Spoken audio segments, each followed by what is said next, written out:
dukung channelnya YouTube Kakak Asumetiko dengan cara like, komen, share, dan subscribe. Dadah. Namo Sang Hyang Adibudaya, Namo Buddhaya. Perkenalkan, nama saya Aurora Celia. Saya merupakan salah satu adik asuh Metiko. Saya berasal dari Aceh, Kota Langsa. Saat ini saya bersekolah di SMA Negeri 3 Langsa dan duduk di bangku kelas 2 SMA. Pada hari ini, topik yang akan saya bahas adalah mengenai sila benteng kokoh pelindung dunia.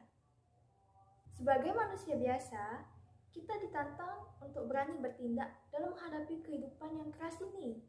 Tentu saja tindakan yang didasarkan pada kebijaksanaan dan cinta kasih. Semua agama mengajarkan para penganutnya untuk memiliki moralitas, yaitu perilaku atau akhlak atau sila yang baik, menghargai sesama, saling menghormati, cinta kasih, dan lain sebagainya. Dengan harapan dapat menciptakan dunia yang penuh dengan rasa aman, tanpa curiga, tanpa peperangan, dan ratap tangisan. Tapi apakah cita-cita luhur itu sudah berhasil? Ajaran-ajaran tentang moral selalu didengungkan setiap saat, di setiap penjuru tempat ibadah. Tetapi, kenapa semakin hari permusuhan semakin sengit, peperangan semakin merajalela, perampokan, pergaulan bebas, penipuan, tidak peduli besar atau kecil, tua atau muda, semua dalam kuasa amoral. Hal ini karena kita kurang memiliki dua syarat mutlak dalam menjalani kehidupan ini, yaitu yang pertama, mempunyai perasaan malu apabila berbuat jahat atau dalam bahasa Pali disebut dengan hiri. Dan yang kedua yaitu takut akan akibat dari perbuatan jahat yang telah dilakukan atau otapa. Saudara-saudara, kita terkadang dalam mendengar dan mendalami dhamma hanya sebatas kulitnya saja. Kenapa? Karena ajaran kebaikan itu memang masuk telinga kanan, tetapi sayang, keluar lagi lewat telinga kiri, sehingga sangat sulit bagi kita untuk maju secara spiritual. Pepatah mengatakan, teori tanpa praktik adalah lumpuh, praktik tanpa teori adalah buta. Sebanyak apapun pengetahuan dhamma yang Anda kuasai, tetapi apabila tidak dipraktikkan, itu sama saja seperti omong kosong. Sebaliknya, jika praktik dilakukan tanpa didasarkan pengetahuan teori, maka yang terjadi adalah kefanatikan membuta, menjadi orang yang merasa paling benar dan menganggap orang lain sesat. Orang seperti itu bagaikan si buta yang mengikuti petunjuk dari orang buta. Teori, pengetahuan, kepandaian harus didasarkan pada kebijaksanaan atau panya, dalam bentuk pandangan benar bahwa pengetahuan akan digunakan demi manfaat banyak orang dan tidak menimbulkan kerugian, serta berpikiran benar dan penuh cinta kasih demi kebahagiaan semua makhluk yang tidak kalah pentingnya ada nilai moral atau sila itu sendiri. Tanpa itu, semua pengetahuan hanya menjadi ajang kesombongan dan bencana. Apapun pekerjaan, profesi, status, pangkat, ataupun jabatan memiliki moralitas, perilaku baik, jujur, setia, dan bijaksana adalah modal utama untuk dapat hidup damai dan harmonis dengan sesama. Ada banyak cara atau jalan yang dilalui umat manusia untuk tetap eksis dalam mengarungi kehidupan ini. Ada yang berlaku lurus, ada pula yang serong hati. Sehingga Sang Buddha mengumpamakan, ada 4 jenis manusia dalam menjalankan kehidupannya. Hal ini tercantum dalam Anguttara Nikaya Catuka Nipata, yaitu yang pertama, Tamu Joti Paranayo, yaitu manusia yang berjalan dari kegelapan menuju cahaya terang.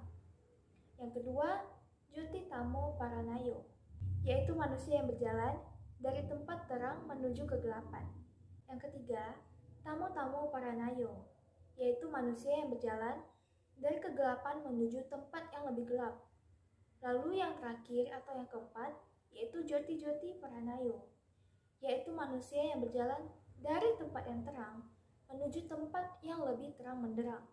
Manusia tentu saja berbeda dengan binatang, Kelebihan utama umat manusia adalah memiliki akal budi, tahu mana yang salah dan tahu mana yang benar, bisa memilih serta memilah apa yang pantas atau tidak pantas. Lain halnya dengan binatang, yang hanya berdasarkan naluri untuk bertahan hidup.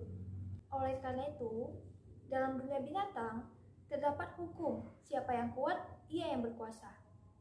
Berbahagialah kepada kita yang terlahir sebagai manusia, bisa berlatih berbuat baik, berderma, menjaga moralitas, memiliki pikiran yang baik, dan lain-lain. Sangat sulit makhluk yang terlahir dalam rendah, seperti binatang, untuk bisa melatih kebajikan. Kenapa? Karena tidak ada tempat yang aman untuk berlatih. Yang ada hanyalah rasa khawatir dan takut untuk dibunuh oleh pemangsa yang lebih kuat. Lalu selanjutnya, ada 5 tekad latihan atau pantangan yang perlu dihindari atau Pancasila, yaitu yang pertama, Panatipata, Weramani, Sikapadang, Samadhyami. Yang kedua, Adinadana, Weramani, Sikapadang, Samadhyami. Yang ketiga, Kamesu Micacara, Weramani, Sikapadang, Samadhyami. Yang keempat, Musawada, Weramani, Sikapadang, Samadhyami. Yang kelima, Surameraya, Majapamadhatana, Weramani, Sikapadang, Samadhyami. Dan juga sekaligus ada 5 latihan yang harus dikembangkan atau Pancadhamma, yaitu yang pertama, Metta Karuna. Yang kedua, Sama Ajiwa. Yang ketiga, Santuti.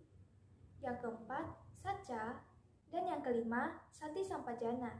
Dalam Digha Nikaya, Mahaparinibbana Sutta 16, Sang Buddha menyebutkan ada 5 manfaat yang diperoleh bagi siapa saja yang melaksanakan sila, yaitu manfaat yang pertama, ada kemudahan mendapatkan harta kekayaan yang melimpah melalui usaha yang giat, atau silena boga sampada.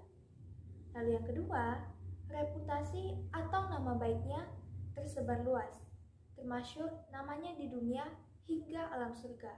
Lalu yang ketiga, tiada rasa canggung, penuh percaya diri jika bertemu atau bergaul dengan para bijaksana. Kemanapun ia pergi, banyak orang yang menghormatinya. Yang keempat, meninggal dengan pikiran tenang dan secara otomatis karena moralnya baik, ia terlahir di alam yang lebih baik atau surga. Dalam bahasa Bali disebut dengan Silena Sugating Yanti.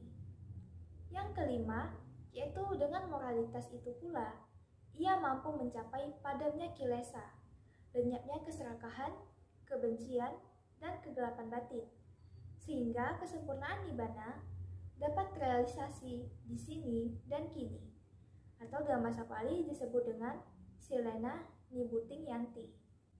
Marilah kita berusaha untuk terus meningkatkan kualitas hidup dengan memiliki rasa malu berbuat salah, yaitu hiri, dan takut akibat dari perbuatan salah, yaitu otapa.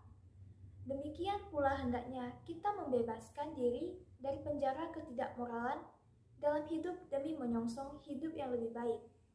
Oleh karena itu, marilah kita tinggalkan perilaku yang buruk dan menggantikannya dengan perilaku yang baik.